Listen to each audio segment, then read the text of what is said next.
meeting with Mike Fitz this morning. Good morning and welcome to the December 20th, 2018 business meeting, and I will ask the county administrator to please take the roll. Yes, thank you, Mr. Chair. And as we get started, just want to wish everybody upcoming happy holidays coming up. We have County Council, Mr. Stephen Madcore here, and then your clerk to the board, Mary Rathke. I'll start the roll with Commissioner Humberston. Here. Commissioner Fisher. Here. Commissioner Schrader. Here. Commissioner Savas. Here. Chair Bernard. Here, please join me in a pledge of allegiance. I pledge allegiance to the flag of the United States of America and to the republic for which it stands, one nation, under God, indivisible, with liberty and justice for all. Well, first up, we have a presentation. Yes, I'm going to invite Mr. Dylan Blaylock from our Public and Governmental Affairs Department up. We're going to showcase our 2018 accomplishments. We've actually done quite a bit over here the past year, so go right ahead. Thank you, Don. Thank you, Commissioners. I'm Dylan Blaylock with Public and Government Affairs. First off, happy holidays to each of you and your families. This time of year is a great chance to look back at the last 12 months and reflect on the highlights and the accomplishments of both Clackamas County staff and you, the Board of Commissioners. Today, I have a short video that was developed by our video team here in Public and Government Affairs. As you'll see, it relays some of the important services that the county provides the public and many of the successes that the board has spearheaded over the past 12 months. And if it's ready, we can start it. It's about 2.5 minutes long.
My thanks to PGA's Garrett Teague for putting the video together.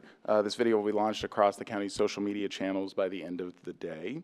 Of course, these are only the accomplishments of the board and county staff that we had video of this year. There are, of course, countless other successes that we experienced. I'd like to share just a few with you. First, Water Environment Services, of course, cleaned an estimated 6 billion gallons of wastewater, as they do every year.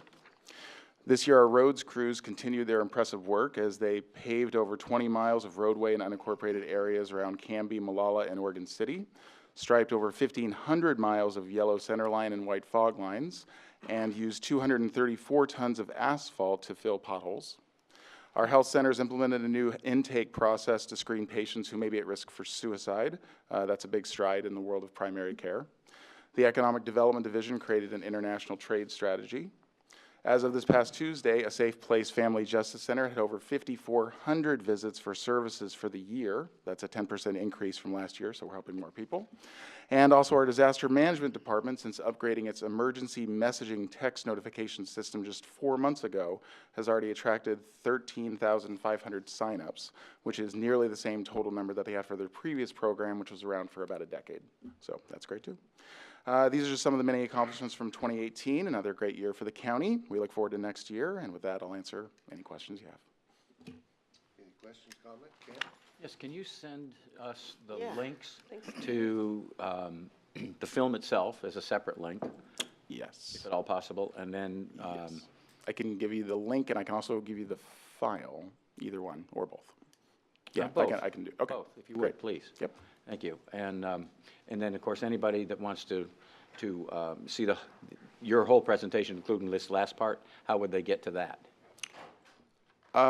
We could, I'm happy to snip it out entirely from the business meeting once the business meeting is concluded, the video, people can go ahead and snip that out. Would you like that done?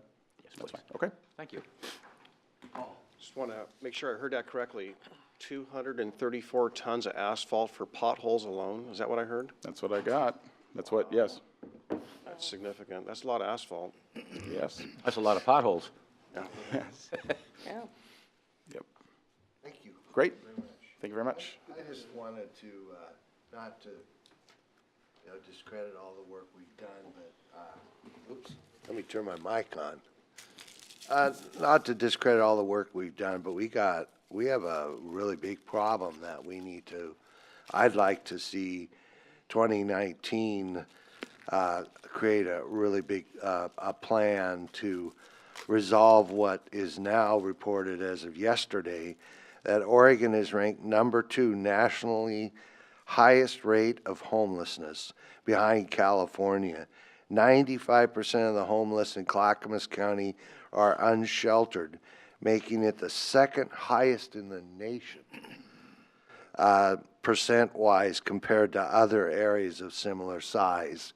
And what that is saying that, the metro bond's going to help a lot, the metro area, but a big problem is in our rural areas. I was going to say, that's where I was going to ask that question. So Yeah. any dollars that we can spend in our rural communities, because we have some metro dollars, we need to really focus on those.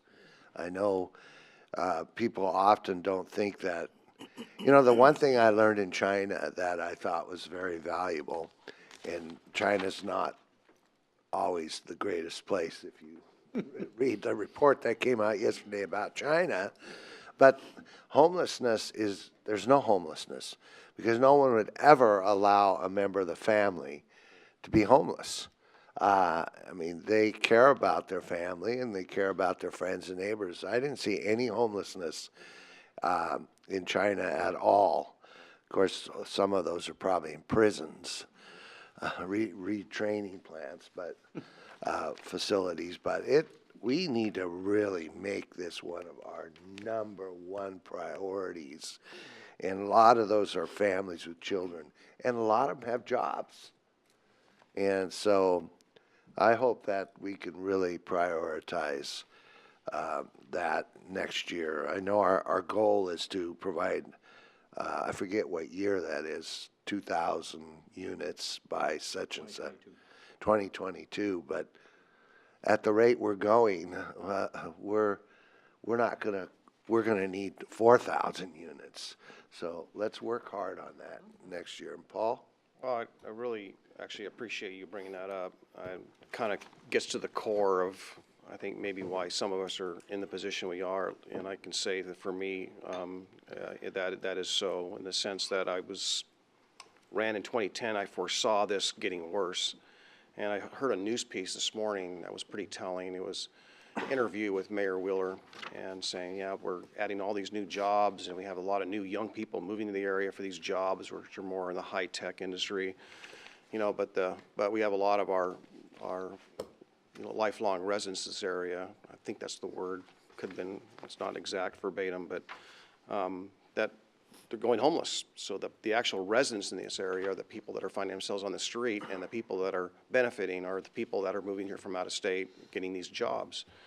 And, just to reckon back that, for what drives me is trying to take care of the people that live in this county, residents of this county, especially the people that have been here a long time. And those neighborhoods, those people are why we're here. That's who we're supposed to represent. And I think those are the people that are not benefiting and are actually going farther behind. And that's a path towards poverty, not towards prosperity. And to couple that with reviewing the calendar and the locations for the homeless count that's going to take place in January, and where those areas are in Clackamas County, where those counts are being taken and where they're not. And I think you'll find that some of our more prominent cities, if you will, or affluent cities, there are no counts in those cities because that's not where they're concentrated. These homeless counts, we go to where the people are that are homeless. We don't hold them in areas where they're not and ask the homeless people to come there. We go to where they are, and it's very telling. In a sense, you get to see our zones of poverty, if you will, in essence, really embedded in where those locations are. Oregon City, Milwaukee, Oak Grove, Gladstone, Malala. So those, yeah, those are the areas that will be, some of us, I guess, I know that I'll be participating in that again this year. But that's the part that's really touching, especially at this time of the year, is that, you got to remember why we're here. It's not for the people that are going to be moving here so much as for the people that actually are here. And that's who we owe our allegiance to, so to speak, and I think that's what's missing. And we got to challenge ourselves, and it's a discussion for next year. And it boils down to this: is the 2040 plan, growth plan, is the smart growth policy we currently have today helping the people that we are here to serve, or hurting? And I would say that it appears, if we are, again, second worst, that 2040 smart growth plan is not really working out for us. And I think we need to re-examine that. I know it's great, but I think that maybe there needs some serious reconsideration and course adjustment. Martha.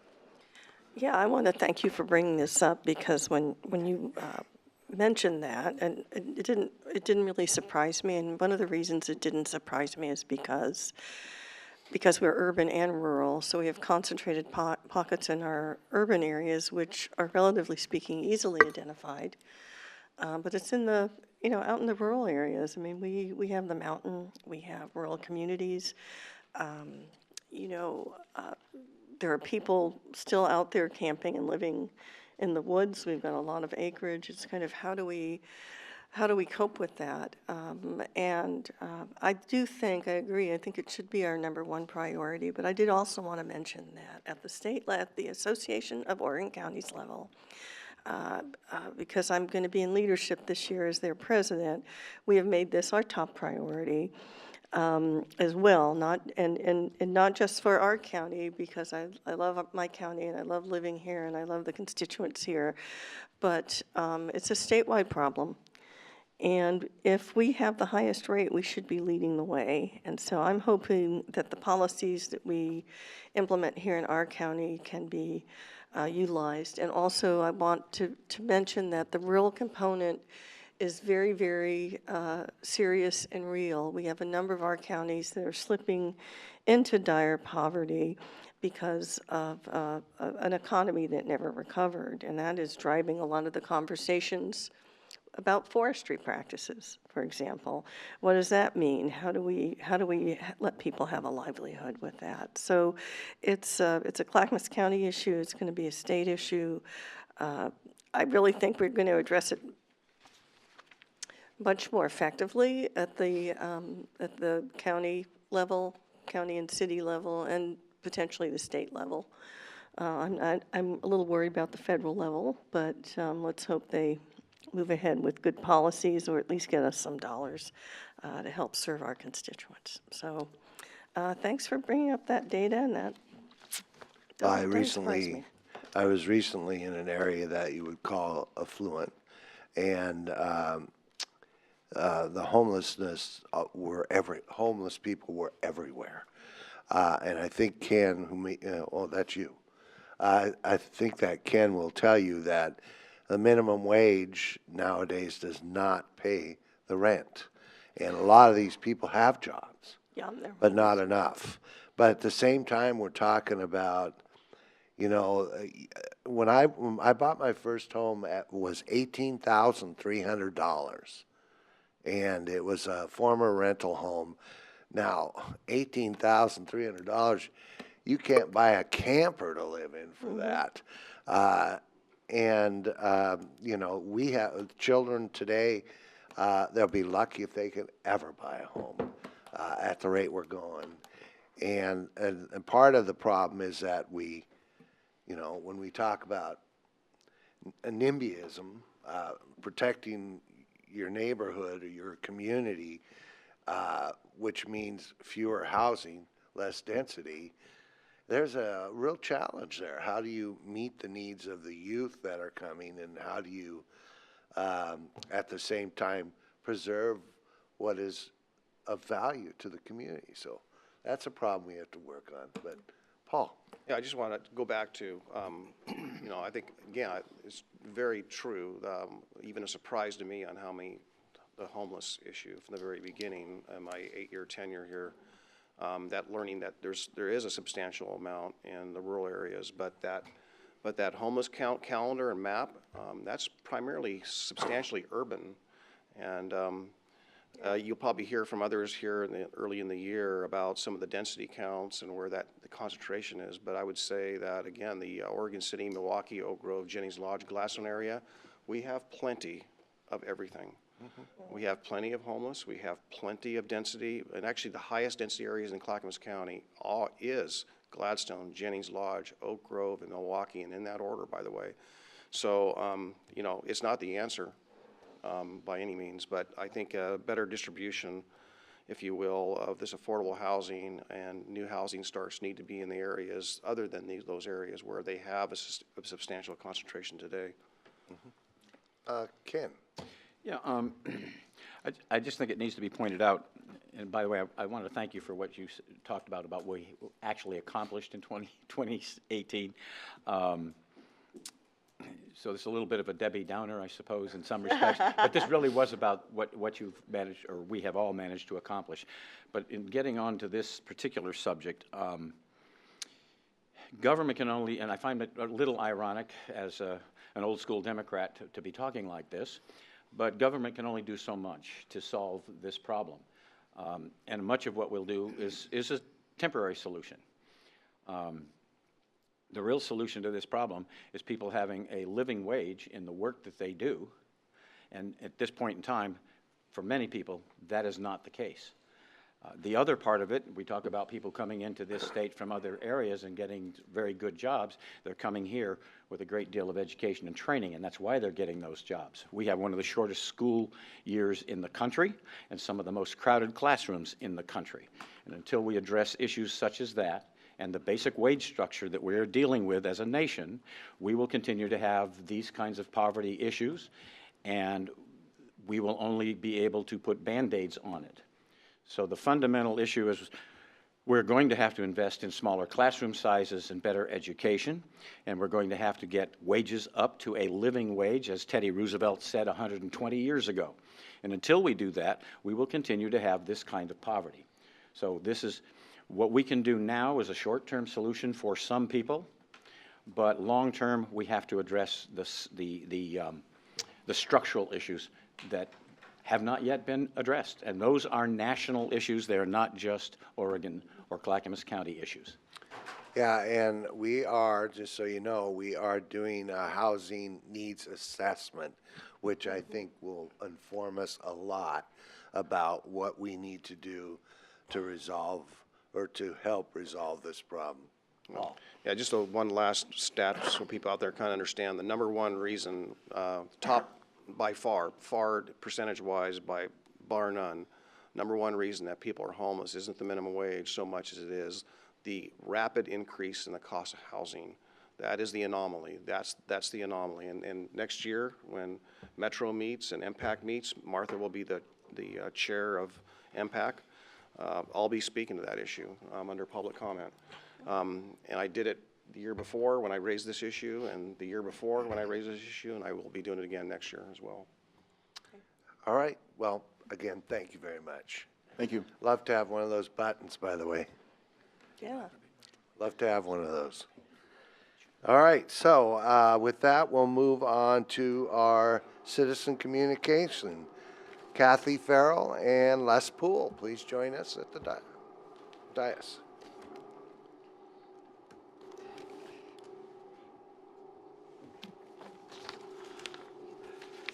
Kathy, you're up first. Or you want him to go? She's deferring. I'll get his microphone warmed up for her. Les Poole, I live in Gladstone, and I do serve on the planning commission there, and the issues you're talking about are certainly close to home. And I've been in Clackamas County for 24, 25 years, and I too saw a lot of the things coming that Paul has talked about. In fact, that's how I first got to know Paul. He was serving on the local utility district, and it's amazing what you learn about contracts and about what's really going on to make things work, to keep the cities and the counties running, to keep the water flowing. So kudos to Paul for hanging in there. He's been a trooper.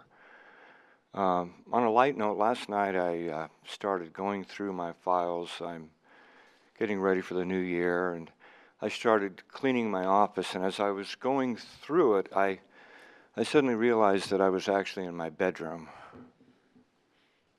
I was actually in my bedroom, and I say that with humor because my office was too full for me to possibly be working there.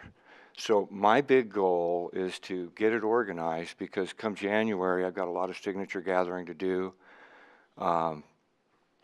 I see that we've got about 1 million different things coming at us in the legislature, so I would hope folks would be appraised of the carbon tax, the various things that are being proposed, and how it's going to affect our affordability. I doubt they'll address PERS. That is an issue that Commissioner Humberson didn't include in his comments, which I do agree with very much of what he said. I would like to make it real clear that in spite of everything that's gone on, I think that Clackamas County is heading in a better direction. And I said that last year overall. I think we've dropped the ball on transportation for too long. The can's been kicked down the road for too long. And I've spent a tremendous amount of time, all volunteered, because our transportation system, our roads, is really our most valuable asset economically. We have a distribution-based economy. We have people out there choking in traffic, and it hasn't really been addressed. And tolling us, charging us to use existing roads certainly isn't the answer. So I look forward to working real hard next year on transportation and other issues, and volunteering when I can. I want to end by saying that I'm really, really happy the way the Lions Food Drive went. That was really great to see. And I'll end by donating the rest of my time to Richard Langdon. Thank you. Go ahead. Thank you, Chair Bernard and Commissioners. I'm glad to be here. Kind of have an issue that I want to present to everyone. It's not as important as homelessness and transportation and all the other issues you have going. And from the video, I just want to say thank you for all your hard work. That was inspiring, and it kind of brought a tear to my eye at the end. So my name is Katie Farrell. I'm with a nonprofit called Oregon River Safety and Preservation Alliance. I actually have a slideshow that's 50 slides long, but I broke it down to 8 slides. So I have a lot to say about this issue. I'm extremely passionate about it. And you have a briefing packet that is filled with the research we've collected, and also you have the 8 slides that I'm going to try and follow. So our issue evolves around a new sport called wake surfing. These boats have been developed over the last 5 years, and they create 4-foot waves on the Willamette River. These 4-foot waves are causing tremendous damage to the shoreline, docks, private property, public property, and most importantly, to the habitat that lives along the river. This is including the salmon, which we are trying to address on many levels, but it is an issue, although not a big issue for you. We are a nonprofit who's kind of boots on the ground doing some work to try and resolve the issue. And one of the things we're doing is we are working with the state legislator, and we're trying to pass some legislation. If you go to, sorry about the 3rd page, we have 2 legislative concepts that we're trying to pass this year. One is LC 2669. It's an education certification endorsement that the boating industry, Oregon State Marine Board, homeowners, and all the other nonprofits we've been working with have agreed that we want to have this endorsement for these boats so that people that buy these new boats learn how to operate them safely and understand the impacts they have on the environment. The other legislative concept we are working on is legislative concept 2548. It's more of an environmental policy bill. What has happened is oops. Go ahead. You can use Richard Langdon's time. Okay, sorry. So the legislative environmental policy concept, there is a policy gap between the Oregon State Marine Board and how they're allowed, I guess, to address this issue.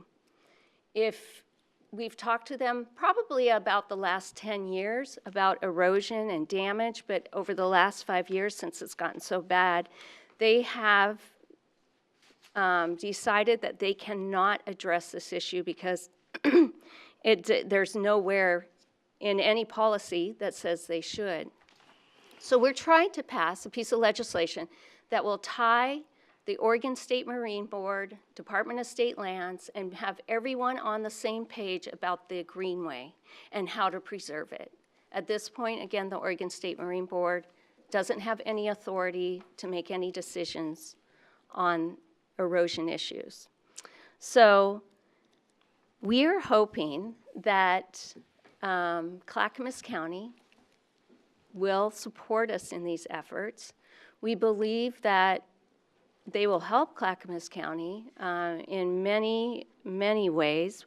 One of them is the endorsement piece of this will allow Clackamas County sheriffs to control and enforce what's going on out there. In the past, the sheriffs haven't had the funding to be on the Willamette River because they have to be in other areas, such as the Clackamas River, where there's some major safety issues.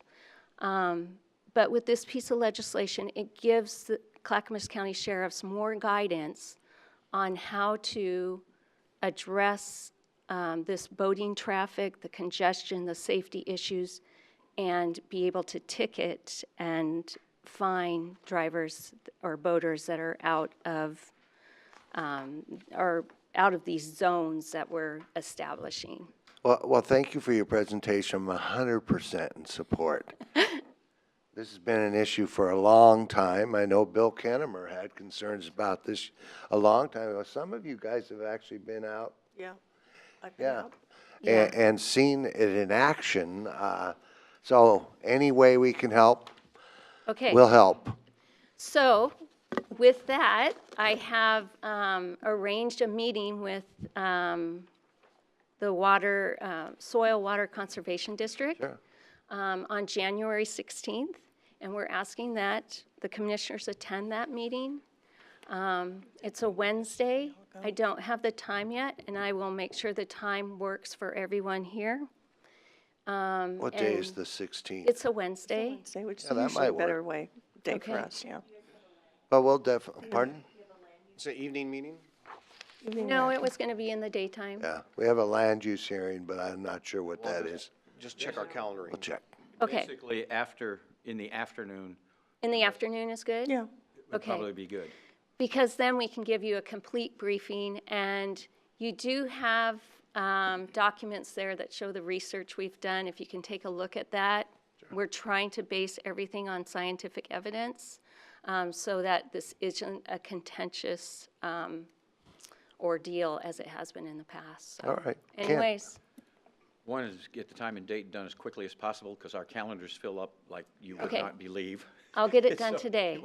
And then, have you talked to some of the fishermen groups about support? We have, and we actually have, we're kind of forming a great coalition. For example, our sister organization, which just formed, is called Calm Waters Coalition, and they're the Portland group, and we actually represent the Newburgh Pool. So, and Willamette River Keepers is behind us, and yes, we're reaching out to everyone. We're reaching out to the tribes. We're reaching out to fishermen. So. All right, well, Martha. Yeah, I was hopeful that I could, I'd like to actually give this to Chris Lyons and Gary, just to see, so we can track it. Is that okay with everybody? Yeah, because that way, this is an issue that's up and down on the upper river and the lower river. I know, Paul, that you've mentioned that you've seen it in your neck of the woods too. It's been an issue for a while, and I think that, Helm and Powers, the two representatives, are Clackamas County, so that's Yep. another reason why I think we should take a look at this. We shall. I did have one last question. Is there any place on the river that you're considering allowing that to occur? Yeah, so we've been working in conjunction with the water sports industry, Oregon State Marine Board, Department of State Lands, to find areas where these boats can go. So the issue is the soil type that's along the river. And this summer, we're going to be doing a study with OSU, trying to determine where the best areas are. But it appears we may start a trial this summer, and there will be zones along the river that these boats can do their thing. So you're not necessarily looking at a complete ban. You're trying to look for a way where the needs of both parties can be addressed. Correct. We're trying if to. it's possible. We're trying to make this work for all boaters, all recreators. But one thing Clackamas County might want to be thinking about is non-motorized boats are the largest growing number of type of boaters that are out there. And these wake boats prohibit non-motorized boaters from using the water. So I used to anyways. have a canoe, and I'll tell you, one time I went down in Portland, and lucky I survived. That's Well, all. yeah. Martha and I, met with you all. We sat in a room and discussed, and I saw the video of this, and I think for those who don't have the opportunity, the privilege of understanding what the issue here is, I'll just amplify what you've already said, and that is that there is areas of very compelling, very concerning issues about major erosion. So we're not talking about a little bit of earth or soil or property being washed away. We're talking in certain areas, what I saw was considerable Yeah. loss of land, really, frankly. Right, where homes are having to be moved, and Yeah. Yeah, and as Jim pointed out, you know, there is a recreational aspect that actually has impacts because a calm day on a river is not the same when there's a 4-foot wake coming your way. So that's a game changer. Yeah, for sure. It's great for surfing, Your though. nose of your kayak into it, right? That's a good ride. All right, well, thank you very Thank much. you very much. Hey, could I just add that I want to thank, really, I want to thank Martha probably most for the efforts to get the locks open, because if we're going to be directing these people very kind of you. somewhere, it'd be really nice to have the locks open, not just for recreation. You look at it, and of all the things that we could accomplish now down there at the falls, that's something that turns out to be doable and good for everyone. So have a good holiday, and thank you. Thank you, Les. That's very kind of you. I appreciate it. All right, next up is the consent agenda. Mary? Okay, today's consent agenda.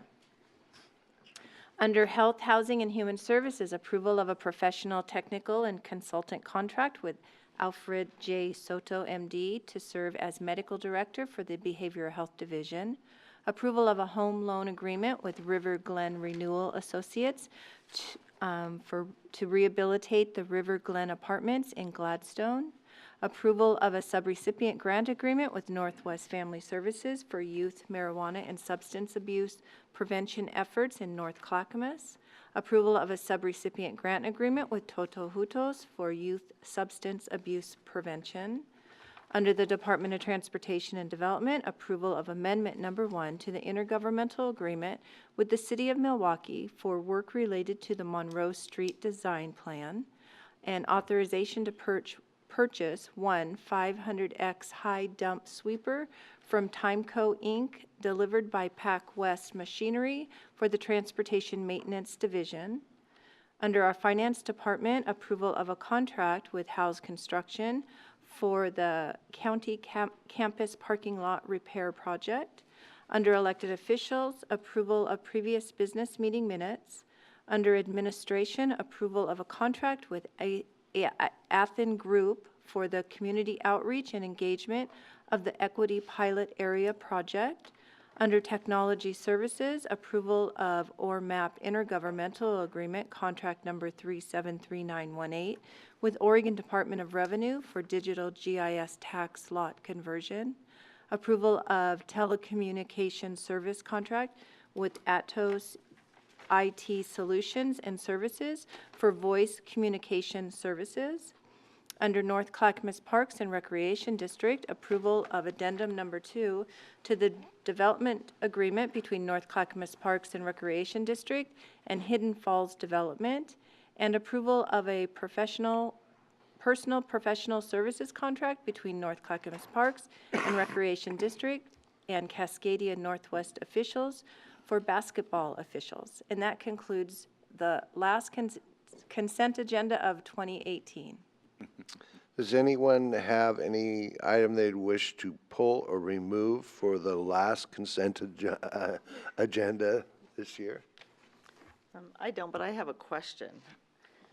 And I don't know if anybody can answer it, but somebody might be able to answer it. On number 7, regarding the Timko 500X high dump sweeper, like what is that and what does it do? Street sweeper. That's what that is, okay. That's what I was wondering, if it was a street sweeper, but since it didn't say street sweeper, it said high dump sweeper, I had to ask. Yes, So, that's a good thank question. you. And if you'd like to ride in one someday, be sure and reach out. Yeah. Oh, So, I mean, we're gonna have a little bit of fun with this. So you gotta have a sweeper to pick up the 234 tons of what was put in the pothole that breaks out of the pothole and sweep it back up and haul it away. Oh, yeah. So that it can be reused. Really need to make a clean sweep of it, though. yes. Nice. So I'm going to suggest that everybody get the book that's called, one word, Sand, because it talks about how we make the aggregate and how important sand is to our infrastructure, which is, I don't know, Which is, again, another random thing that evidently sticks in my head, that it's unusual, but read the book. It's actually pretty fascinating. Then you'll appreciate the fact that of all of the things that we have on the planet, sand is the most common thing, and we are actually running out of it. Yeah. That's true. It Yeah, is a that's what the finite book- resource. yeah. I'm sure that book Sand probably talks about that. It does, yeah. Well, the sweeping changes we have to contend with. So I'll entertain a motion to adopt the consent agenda. Mr. Chairman, I move we approve the consent agenda. Second. It has been moved and approved, seconded that we approve the consent agenda. Any further discussion? Seeing none, all those in favor say aye. Aye. Opposed? Hearing none, motion carries unanimously. We're on to the county administrator updates. Yes, so I've got one piece of good news about a county employee. Our Water Environment Services Capital Program Manager, Lynn Chicoine, has been accepted into the American Academy of Environmental Engineers and Scientists as a board-certified environmental engineer. The Academy is a nonprofit organization dedicated to protecting public health and the environment, and it only awards certification to the top 4% of environmental engineers across the country. Getting certification requires a significant experience in environmental engineering with success in demonstrating one's expertise. And I just wanted to share that with you and share our congratulations to Lynn for this remarkable achievement. And then, so the next 2 weeks, because of the holiday season, the board will be on recess and not having its next business meeting until Thursday, January 10th. I did want to take some time, though, to make sure that we use today to let the public know about some things that will happen in the week of January the 7th. We have the swearing-in ceremony for elected officials scheduled for 5 p.m. here in the board hearing room on January the 7th, Monday, and the swearing-in ceremony will be for Commissioners Paul Savas and Sonia Fisher, the county clerk Sherry Hall, the county assessor Tammy Little, and the county treasurer Brian Nava. And then the other thing that's going to be happening that week is the commissioners will be conducting interviews of the finalists for the county administrator position. In addition to the commissioners conducting interviews, there'll be interviews being conducted by county department directors and elected officials. The executive management team will have a meet and greet opportunity, and the administration staff will also have a meet and greet opportunity with all the candidates. We will have a lunchtime opportunity where we will invite union presidents to meet and join the candidates for lunch. On the evening of Monday, January the 7th, there will be an opportunity for the public to meet the candidates. We're working on the details, the location, venue now, but it will be from 5:30 p.m. to 7 p.m. and there will be an announcement just as soon as we've got the venue nailed down for that. But I wanted to make sure the public was aware. The public will get an opportunity to meet the 5 candidates that are currently on the short list of those who've been invited to meet with you and interview for the position. The schedule envisions the board meeting ultimately in executive session on Thursday, January the 17th, to review and discuss the qualifications and what you've learned about the candidates for having an opportunity to make a decision as to how you want to proceed at that particular time. But I particularly wanted to make sure that the public was aware that we were going to have this meet and greet in the evening on Monday, January the 7th. We are working with each of your schedules to provide also one-on-one interview opportunities, and we want to do that in a way that's consistent with your individual needs and scheduling opportunities. So that's that, and then the last thing I wanted to do was just wish you all a very happy holiday, Merry Christmas, and a wonderful New Year. Look forward to seeing you when the new year starts. And thank you, Mary, for your consent agenda holiday spirit that you've added to that. It's very nice, very colorful, and as usual, Mary is always the one around here who makes sure that we know there's a holiday and that we have some various holiday decorations in our office. So, holiday spirit. Yeah, thank you very much for that. Well, first up, Ken. Thank you, Mr. Chairman. So my week started out on a personal level. I spent last weekend with my brother down in Eugene, who I hadn't been with for about at least 6 months or more, so it was good to see him and his wife and just spend some time together. During the week, Commissioner Bernard and I went to Portland to meet with the China representatives. It was the trade minister from Washington, D.C. Attending also were the Port Authority representative, tourism from Oregon, our agricultural community, and others. And much of the conversation was about two things: what's going on at the national level, and most, I think, generally speaking, we all concluded that whatever's going on at the national level, they're going to do what it is they're going to do. It's basically up to us to make sure we maintain positive working relationships, because China and Oregon have tremendous economic dependency upon one another. We have about $6.8 billion worth of trade just in the state of Oregon with China. We have a $2 billion surplus, and about 30,000 jobs in Oregon, including many in Clackamas County, are dependent upon that trade. China's not our only trading partner, but it is certainly one of the larger ones, and maintaining those relationships is important to our economy. Next, I had a number of constituent meetings just to discuss issues of concern to constituents here in Clackamas County, and also met with the Rosewood CPO on a transportation school bus issue that was important to their community, and had a secondary meeting with them and our staff to hopefully at least partially resolve the transportation issues and help them out. Let's see. I had today a CLT project update, so we are still moving forward on our CLT project. There's some coordination going on with the team that's working on the courthouse, and we're within about 2 months of having our financial package completed and put together for presentation to the board. And that'll be it, Mr. Chairman. Thank you. And I wish everyone oh, excuse me. I do wish everyone happy holidays, Merry Christmas. And this is Mary, which is the perfect name for today. This is Mary. She is a 1-year-old American Pit Bull Terrier mix. Mary is very smart. She knows many common commands like sit, stay, and shake. She is well-mannered and loves to go for walks on her leash. She is not fond of cats, so a no-cat household is best. Please visit Mary today. She will melt your heart and become your special companion and your best friend. For more information about Mary and other adoptable dogs, please contact Clackamas County Dog Services at 503-655-8628 or www.clackamas.us/dogs. Thank you.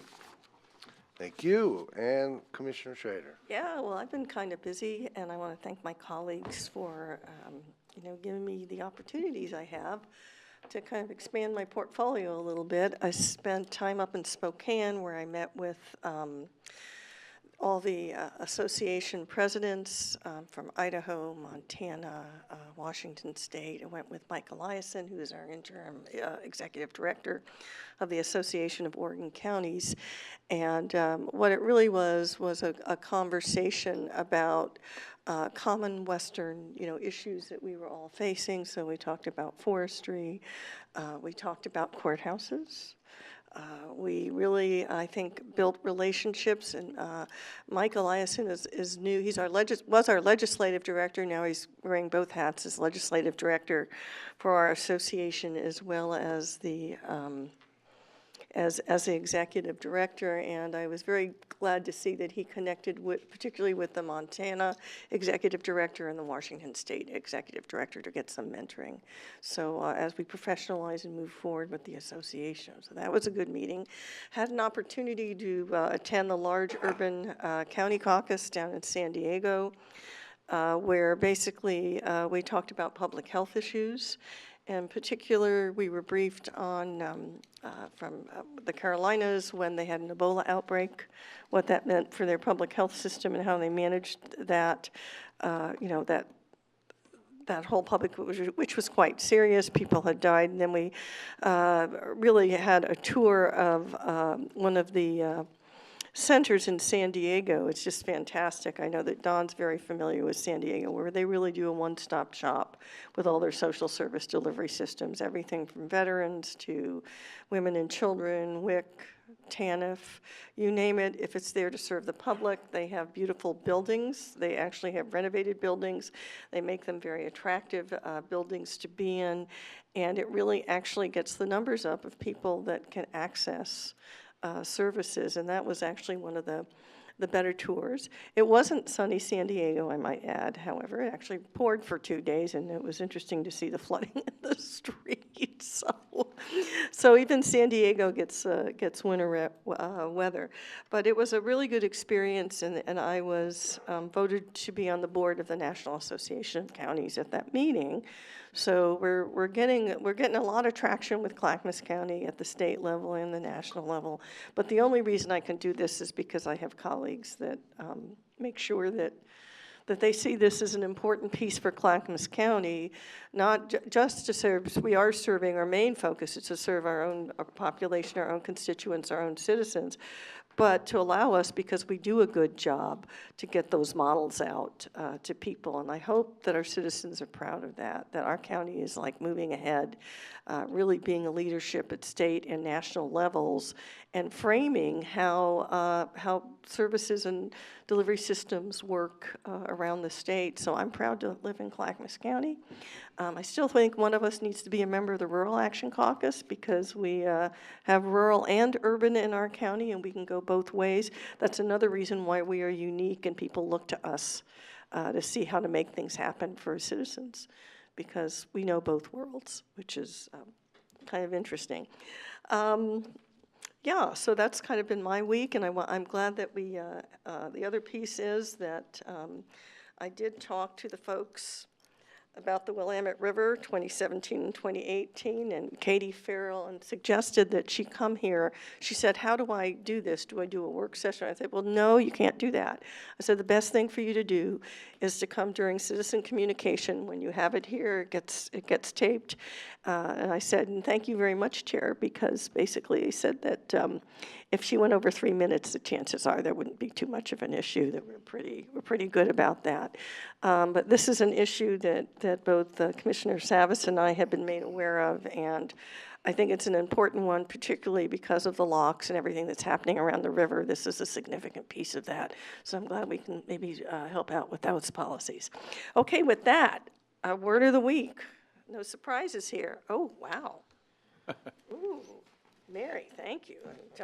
That's a visual. Poinsettia. It's a noun, and it's a small Mexican shrub with large, showy scarlet bracts surrounding the small yellow flowers, popular as a houseplant during the Christmas season. Did you know that the poinsettia derives its common English name from Joel Roberts Poinsett, the first United States minister to Mexico, who introduced the plant to the United States in 1825? Wow, I didn't know that. The children were amazed to see the festive holiday decorations in the library, which included a large red poinsettia on the bookshelf. Okay. Arts and culture in Clackamas County here. Lakewood Theater Company presents the Peppermint Bear Show, Who Needs Sneeds, Saturday, December 22nd at 9:30 and 11 a.m., and Sunday, December 23rd at 11:30 a.m. A holiday magic breakfast theater production performed on the side door stage. Bring the little ones in your life to help the Peppermint Bear solve yet another holiday challenge. A light continental-style breakfast will be served before the performance. Seating is general admission. Lakewood Center for the Arts, Lake Oswego. I brought my grandchildren there a couple of years ago when they visited from England. It was really fun. Meet Santa at the Oswego Heritage House, Saturday, December 22nd, noon to 3. Santa Claus is coming to town. Bring your kids to the Heritage House to meet Santa. Bring some food to donate, and it will be distributed through Hunger Fighters. Oswego Heritage House, Lake Oswego. Arts Council of Lake Oswego's Holiday Marketplace. That's Friday the 28th. and Saturday the 29th from 10 a.m. To 6 p.m. on Friday and 10 to 2 on Saturday. It is a second annual hand-selected all-media marketplace. Holiday marketplace showcases work including fine art, wood, ceramics, jewelry, metal, homemade gifts, ornaments, textiles, and accessories. That's in the art space in Lake Oswego. Rain Spark Seasonal Gallery, that is open in downtown Lakeo as well. A lot going on in Lake Oswego this week. 11 a.m. to 7 p.m. and Sunday, December 30th, 11 to 5. The show includes 27 returning artists and 8 artists who are new to the group. And you can check out the pieces and pictures and actually purchase some really great Christmas presents. For more information, go ahead and contact clackamusartsalliance.org. And with that, I want to make a personal thank you to Cheryl Snow, who has just retired from the Arts Alliance. I could not go to her retirement party because I was up in Spokane at the time, but I would just like to give a shout out to her. She is largely responsible for bringing a lot of the artwork, all of the artwork, I'd say, in our county, including the sculptures outside, and helped with the design of the colors and the artwork and the rotating art exhibits that we have here in the county, as well as supporting Youth Arts for Change, which helps youngsters get involved in the theater, and really promoting and participating in the arts across Clackamas County. So thank you, Cheryl Snow. I wanted to give you a shout out today. Your work has been phenomenal, and we will miss you. And finally, I'm going to talk a little bit about what I'm going to start next year, which is a book of the week. And the book I'm actually going to be talking about to my grandchildren is Treasure Island. I'm heading out to see them soon, and I bought them pirate outfits and books on how to be a pirate for Christmas. And we're going to see if they can actually sit with me on my lap and cuddle up and read Treasure Island over the Christmas season. So Merry Christmas, everybody. Yeah. Okay. And next year, we're going to start a no more than 5-minute thing. Yeah, sorry. I talked a lot. It's Christmas, Jim. Oh, I'm just kidding. I think that's good. Sonia? First, I just want to comment on Commissioner Schrader's thanking us as her colleagues for the work that she's doing at the statewide level and the national level. Well, I want to say from all of us a thank you to Commissioner Schrader, because one of our most important roles as commissioners is to be influencers, and we raise the stature for our residents of Clackamas County by being involved at the state and national level. And so your work, your travel, your heartfelt commitment is appreciated by all of us. So thank you to you. Well said. Yes. So we are having the swearing-in ceremony on January 7th. We are also having a big day of interviews for a county administrator.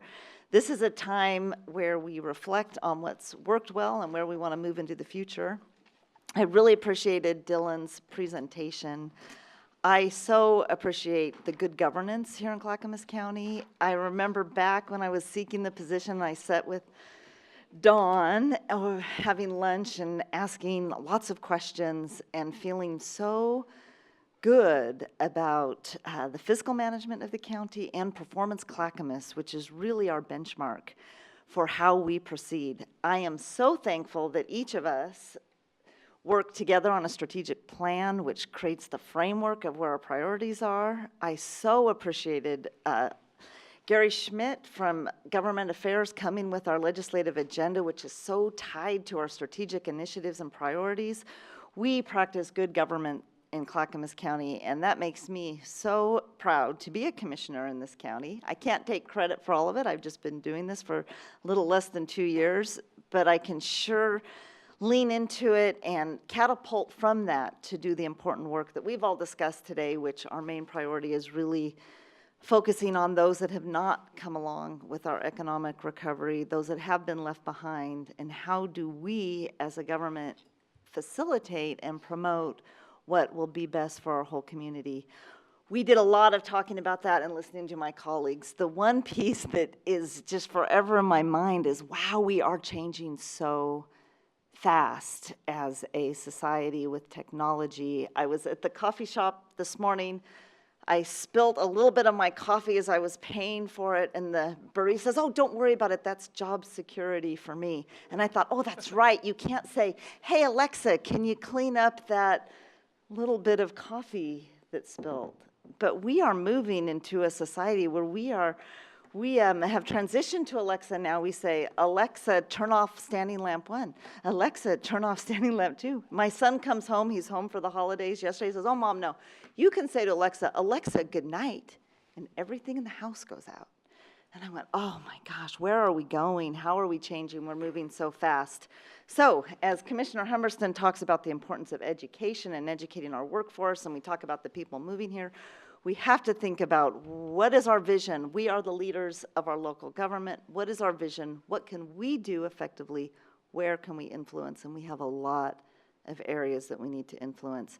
I am so thankful for all of you and working with you and looking forward to the next 4 years, which I will begin on January 7th along with Commissioner Savas and make my recommitment and vision. But for now, it's really wonderful way to end this official time, and so looking forward to the future. So thank you, colleagues. Thank you, Commissioner Savas. Yeah, I was thinking, while Commissioner Fisher was saying that, we're almost renewing our vows. That's coming up for one Well, of us. it is. It's coming up. For one of us it is. Well, I did want to just touch on, so one thing I forgot to mention on Tuesday, but I saw it yesterday, was a letter from Matt Garrett, the Department of Transportation, Oregon Department of Transportation, and at the Association of County Conference, I was asked to take Commissioner Sid Liken's place on the autonomous vehicle, the state committee on autonomous vehicles. So I'll be sitting in. He's is not coming back as a commissioner next year, and be honored to do that. So I just looked at my calendar on January 16th when these folks are presenting to the Basin Council. I will be in Salem for that first meeting, so I won't be able to attend on that particular day. I do want to, in listening to everything, I spent really this week really talking to a lot of people on different local issues, and whether it's in Malala or up the mountain or in Sandy or wherever it may be, about things that are going on that are concerning them. You know, the common denominator really is, it's really about their neighborhood. It's really about something that's going on that they don't like, whether it's the marijuana, the people that came and spoke to us about marijuana or impacts from marijuana or hemp or whatever it may be, that it really boils down to really quality of life, and what's important to people is you know, what their right, so to speak, to have the quiet, pleasureful enjoyment of their property and safety of their children and all those very important things. And no matter where you are, and I was taking the task here this week, you know, it wasn't directed at me personally, but it was taking the task as the commission that, you know, we are who we are, you know, whatever that may be. So if you're in rural Clackamas County, we choose to live where we choose to live, and it was by choice for the most part, or their upbringing.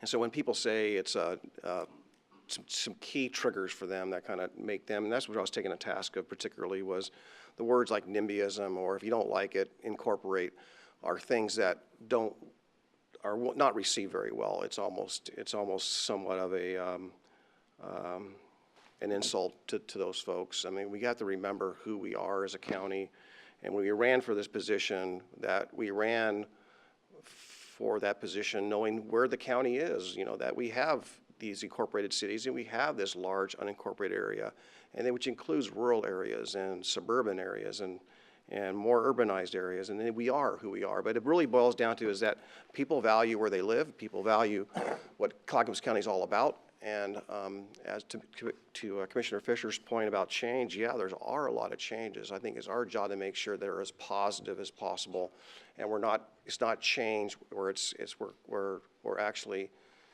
change falling deeper into poverty, or we're not giving people the opportunity to prosper out of the changes, that the changes ought to be, as most part, what we could control as good as possible. So, you know, that's really kind of what we're about, and I guess on January 7th, I invite anyone who's interested to show up here at 5 o'clock on January 7th when we take our vows, I guess. Yeah. renew our vows. But I do want to appreciate that none of us can do this alone. Not one commissioner can do anything alone, and that's why, the work with as the five of us as a team, and with our work with our administrator and our staff here at the county, it's a team effort. There is nothing that we can really do as a single individual. It really is a team effort, and that's where I'm proud to serve. A county has got a large, capable workforce, and we do a lot of good work, as a lot of my colleagues have cited here today. I want to wish everyone out there a safe and enjoyable holiday season, a Merry Christmas and a Happy New Year, and look forward to getting back together in the first week of January, or January 7th, to get back on the horse and go to work. Great, thanks. So I'm going to take issue with one thing you just said. I do not know that anyone on this commission, I know no one on this commission said, if you don't like it, incorporate. That was never said. I didn't suggest that any one of us said that. You just stated that. I stated that when they hear that. Okay, when they hear that. They didn't hear it from me. Oh, yeah, but they have heard it They have heard it. from the past. Oh, they have heard it in the past. Yeah. It's true, but not from this board. I didn't, Jim, if I said that in any which way, I apologize. That was not my intention. Okay. I'm just sharing that was something I heard this week. That I was taking the task. Okay, well, I'll tell you one thing that I've learned in the past week, actually I've known this for many, many years, is that we need to be proactive. We have a population that's growing. I know California is going to lose a seat, perhaps, in Congress. Oregon's going to gain a seat, and Washington's not going to change. That says something. Those people in California are moving to Oregon, and we need to be proactive because, there's no place in Clackamas County I wouldn't live. Yeah, I feel that way too. I was just thinking of that. It might be a neighbor I wouldn't want to live next to, but there's no place in Clackamas County I wouldn't live. But I also got a very complimentary email or text message from somebody about our CSAP program. Their sister's son graduated from the CSAP program, and they said that Clackamas County is just absolutely amazing, and the staff on that program saved the life of this individual. CSAP's a great program. And I also wanted to mention... Would you say what CSAP is for the audience? I'm not sure I can. Clackamas County, it's a drug, somebody know? Program. It's a drug rehab program that's offered by the Sheriff's Department, and maybe... Clackamas Substance Abuse Program. Thank you. I've been to a number of those graduations. I still can't remember the title. Also, I want to thank Ken for his year as vice chair, and congratulate Commissioner Fisher for she'll be was elected to serve chair as a vice chair in 2019. Get over. In 2019. Now we rotate, and Martha, I like Commissioner Fisher. I want to thank you for what you do in at AOC and NACO, and you're crazy. A lot of work. Also wanted to mention the passing of Bill McDonald. I've known Bill McDonald my entire life, a lawyer from Milwaukee, a family friend, a great guy, and he'll be missed. So I want to, make sure that his family knows we care and we'll miss him. Also, I would say that I have heard more positive possibilities for I-205 this year than ever before. The legislature said, look at I-205, tell us what needs to be done, get us a figure, and you figure out a way to pay for it. So they looked at tolling. Well, tolling, we're not big supporters of doing that unless you build capacity. But even if they decide tomorrow, the federal government said, go ahead, it'll be years before that happens. So the legislature hopefully will move some money around that maybe was on another major road project and get funding for I-205. And it really, so my dream would be I-205 funding in 2019, at least set a date. Within the next 2 years, it's very possible we could see construction on the parking lot, which is I-205. I also wanted to mention that we recently did a survey, and things that you guys all said indicated that 83% of the people thought that the direction Clackamas County was going was good. That's pretty high, 83%. It's never seen it that high.